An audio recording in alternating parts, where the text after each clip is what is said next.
আর প্রতিটা আলোর ভেতরে রয়েছে একটা করে মুখ, জ্বলন্ত, ভয়ানক হাসি দেওয়া মুখ। শফিকুল পিছিয়ে আসতে চাইলেন, কিন্তু বুঝতে পারলেন চারপাশ পুরোপুরি ঘিরে গেছে।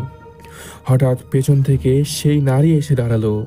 তার মুখ বিকৃত, ঠোঁট নেই, দাঁত সব কালো, আর চোখ এখনো শূন্য। কিন্তু এবার তার কণ্ঠে অনেকগুলো কণ্ঠ মিশে আছে, কখনো পুরুষ, কখনো শিশু, কখনো বৃদ্ধা, সব মিলে বলছে, এবার তুই আমাদের সঙ্গে চল। তারপর নারীটা হাত বাড়ালো। হাতটা যেন ধোঁয়া দিয়ে তৈরি, কিন্তু স্পর্শ ঠান্ডা ও শক্ত। শফিকুলের শরীর কাঁপছে। হঠাৎ চারদিক থেকে শীতল বাতাস এসে ঘিরে ফেলল তাকে। এই বাতাসের ভেতর অসংখ্য শব্দ, কেউ কাঁদছে,